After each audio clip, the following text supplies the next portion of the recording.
기대해 나에게 주신 하루를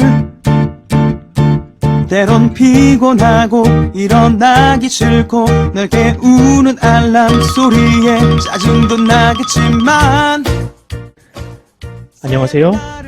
오늘도 부른 말씀 권순민 목사입니다. 쉬지 않고 나를 지키셨네. 오늘을 나에게 주셨네. 새 말씀 안에 주가 주신 사랑과 은혜와 능력을. 오늘 우리가 은혜 받을 하나님 말씀은 시편 60편 1절에서 12절까지 말씀입니다. 다윗이 교훈하기 위하여 지은 믹담, 인도자를 따라 수산 에두세에 맞춘 노래. 다윗이 아람 나히라임과 아람 소바와 싸우는 중에 요압이 돌아와 에돔을 소금 골짜기에서 쳐서 12,000명을 죽인 때에 하나님이여 주께서 우리를 버려 흩으셨고 분노하셨사오나 지금은 우리를 회복시키소서. 주께서 땅을 진동시키사 갈라지게 하였사오니 그 틈을 기우소서. 땅이 흔들림이니라. 주께서 주의 백성에게 어려움을 보이시고 비틀거리게 하는 포도주를 우리에게 마시게 하셨나이다. 주는 경외하는 자에게 깃발을 주시고 진리를 위하여 달게 하셨나이다. 셀라. 주께서 사랑하는 자를 건지시기 위하여 주의 오른손으로 구원하시고 응답하소서. 하나님이 그의 거룩하심으로 말씀하시되 내가 뛰놀리라. 내가 세겜을 나누며 숫꽃 골짜기를 측량하리라. 길르앗이 내 것이요 므낫세도 내 것이며 에브라임은 내 머리의 투구요 유다는 나의 규이며 모압은 나의 목욕통이라. 에돔에는 나의 신발을 던지리라. 블레셋아 나로 말미암아 외치라 하셨도다. 누가 나를 이끌어 견고한 성에 들이며 누가 나를 에돔에 인도할까? 하나님이여 주께서 우리를 버리지 아니하셨나이까? 하나님이여 주께서 우리 군대와 함께 나아가지 아니하시나이다. 우리를 도와 대적을 치게 하소서. 사람의 구원은 헛됨이니이다. 우리가 하나님을 의지하고 용감하게 행하리니 이는 우리의 대적을 밟으실 이심이로다. 아멘. 오늘 설교 제목은 다윗은 영적으로 민감한 삶을 살았다입니다. 코로나 바이러스로 인하여 소상공인과 자영업자들의 매출이 급감하고 또 생계에 어려움을 토로하고 있다는 이야기를 많이 듣습니다.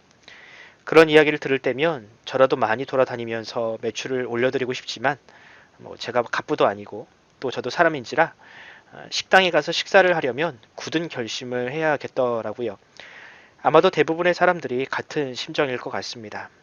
그런데 이런 상황에서도 살 길을 모색하고 신속하게 전략을 바꾸어 살아남은 사람들이 있습니다. 일찌감치 배달업체와 제휴를 맺고 또 꾸준하게 고객을 관리했던 업체는 오히려 이전보다 더 안정적인 수입을 낸다고 합니다. 또 딱히 홍보를 하지 않아도 독보적인 맛으로 승부를 보는 식당, 다른 식당과는 차별화된 맛과 서비스를 고객에게 제공하는 식당은 타격이 있지만 그래도 꾸준하게 사람들이 찾아온다고 하더라고요. 이런 사례들을 볼 때 꾸준함과 한결같음이라는 것이 얼마나 중요한지를 새삼 느끼게 됩니다. 평소에는 잘 드러나지 않지만 꾸준하고 한결같은 그런 삶을 살아낸 사람들은 위기와 고난이 찾아와도 잘 흔들리지 않습니다. 저는 이런 원리가 우리의 신앙생활에도 적용된다고 생각됩니다. 우리 신앙생활에도 평안할 때나 위태로울 때나 언제나 한결같은 모습이 중요합니다. 그런 의미에서 오늘 본문 이 다윗의 시편은 우리에게 큰 깨달음을 주는데요.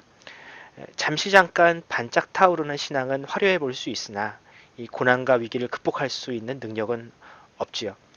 오히려 화려함에 치중하여 그 고난이 찾아오면 그것을 견딜 내성을 상실해버리고 맙니다. 반면에 다윗처럼 대단한 기적이나 또 은사를 발휘하는 능력이 없더라도 조용하지만 꾸준하게 하나님 앞에 기도하며 신앙생활하는 분들은 고난 앞에서도 흔들리지 않습니다. 오늘 본문은 대단한 지위와 화려한 경력을 쌓았던 다윗, 하지만 항상 하나님 앞에 무릎 꿇었던 다윗의 기도가 등장합니다. 수많은 전쟁에서 승리하고 많은 업적을 이룬 그가 이 전쟁을 이기기 위해 선택한 방법은 다름 아닌 기도였습니다. 시편에서 가장 많이 등장하는 그 이름, 그 다윗이 어떻게 전쟁에서 승리하고 또 하나님의 백성으로 살아갈 수 있었는지 오늘 본문을 통해 한번 살펴보도록 하겠습니다. 이 시의 배경에 대해서는 다윗이 아람 나하라임과 아람 소바와 싸우는 중에 요압이 돌아와 에돔을 소금 골짜기에서 쳐서 12,000명을 죽인 때라고 언급하고 있습니다. 아람 나하라임은 아람 땅인데 유브라데스 강과 티그리스 강 유역에 있는 메소포타미아 지역을 가리키고 있습니다. 아람 소바는 중부 시리아 지역에 위치한 아람이라는 나라의 소왕국 중 하나를 가리킵니다. 성경을 보면 사무엘하 8장과 또 역대상 18장에 이 지역을 다윗이 정벌하고 또 소금 골짜기, 오늘 본문에 등장하는 이 소금 골짜기에서 에돔을 쳐서 죽인 이 사건이 기록되어 있습니다.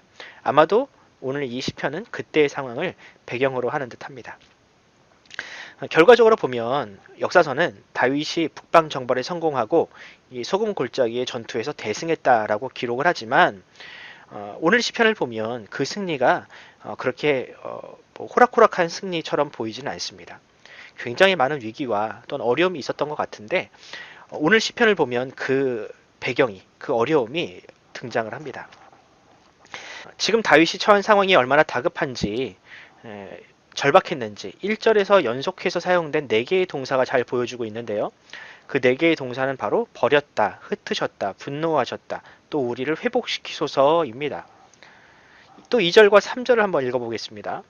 주께서 땅을 진동시키시사 갈라지게 하셨사오니 그 틈을 기우소서 땅이 흔들림이니이다. 주께서 주의 백성에게 어려움을 보이시고 비틀거리게 하는 포도주를 우리에게 마시게 하셨나이다. 아멘. 이 말씀을 보면 지금 이 전쟁의 상황이 그다지 녹록해 보이진 않습니다. 다윗은 지금 이 처한 전쟁의 위기가 이스라엘의 죄 때문에 벌어진 거라고 고백하고 있습니다. 하나님께서 이스라엘의 중대한 죄로 인하여 분노하셨는데 그 분노가 얼마나 크던지 지진으로 온 땅을 갈라놓을 만큼 하나님의 분노가 컸다라고 고백합니다. 그래서 하나님께서 이스라엘을 버리고 또 흩어버리셨다라고 고백하고 있습니다. 저는 이 구절 속에서도 다윗의 신앙을 보게 되는데요. 어쩌면 다윗이 하나님께 사랑을 받았던 결정적인 이유라고 생각이 됩니다. 어떤 이유냐? 다윗은 아무리 절망적인 상황이 벌어진다 하여도 기도를 포기하지 않았습니다. 전쟁에서 지고 이기는 것은 너무나도 자연스러운 일이지만 다윗은 그것을 영적인 문제로 분석하고 또 자신들의 실패의 원인이 하나님 앞에 우리가 범죄했기 때문이다. 그래서 우리가 하나님 앞에 회개해야 한다라고 고백하고 있습니다.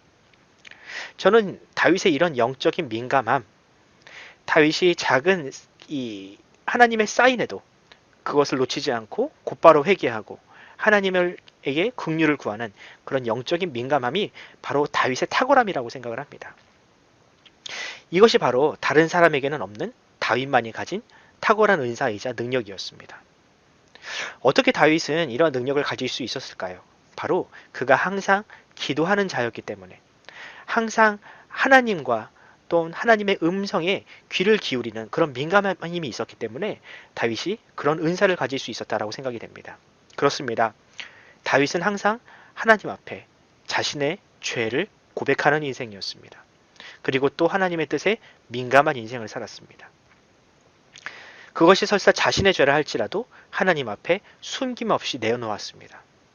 바로 이런 삶을 한결같이 살았다라는 것이 중요하죠. 은혜를 받을 때나 혹은 은혜에서 멀어질 때나 할 것 없이 한결같이 하나님의 음성과 하나님의 뜻 앞에 무릎 꿇는 인생, 그 뜻에 민감한 인생을 살았던 것이 바로 다윗입니다. 바로 이런 삶의 습관, 한결같은 삶의 습관이 다윗을 이스라엘의 왕으로 만들었습니다. 그리고 그의 평생을 하나님과 동행하는 삶을 살도록 인도해 주었습니다.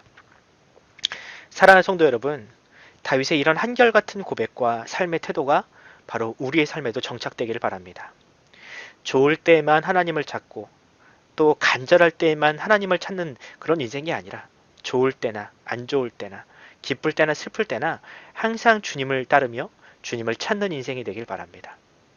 무엇보다 내 삶 속에서 은밀한 중에 역사하시는 하나님의 손길과 음성을 발견하시기 바랍니다.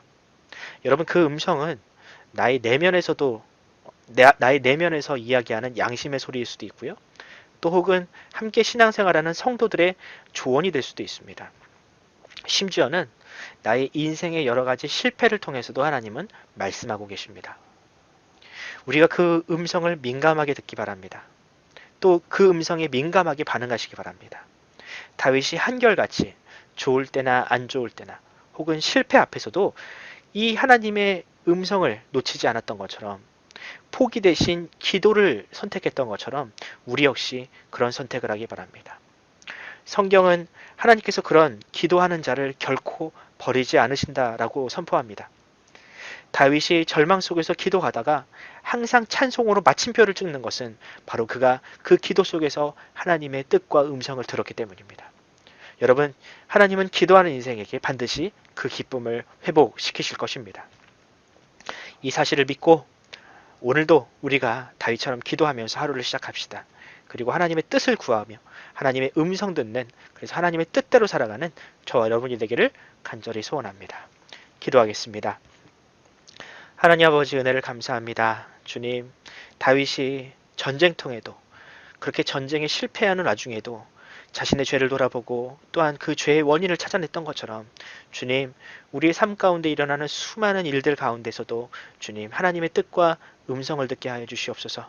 그리하여 우리가 우리를 찾으시는, 우리를 부르시는 그 주님의 음성을 듣고 설사 우리가 때때로 주님을 떠나 멀리 있다 할지라도 항상 돌아오는 곳은 기도의 자리가 되게 하시며 하나님의 음성을 분별할 수 있는 능력을 허락하여 주시옵소서. 하나님, 지금 코로나 바이러스로 인하여 이 세상이, 또한 이 한국교회가, 많은 성도들이 한국교회를 떠나고 있다고, 교회를 떠나고 있다고 합니다.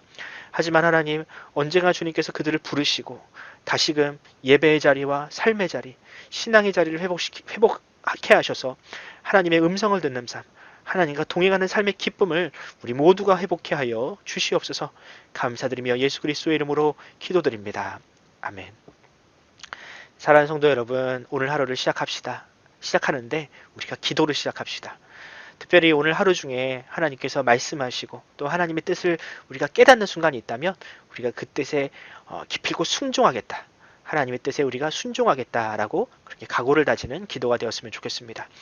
무엇보다 코로나 바이러스가 속히 제압되며 또한 백신이 속히 보급되어서 뭐 3월 3분기까지 하면 뭐 집단 면역이 형성될 수 있다라고 하는데 하루속히 그날이 빨리 오게 하시고 당겨지게 하셔서 우리가 예전의 기쁨을 회복하게 하여 주시옵소서라고 기도하는 오늘 하루가 되었으면 좋겠습니다. 오늘 함께 이 제목들을 가지고 함께 기도하겠습니다.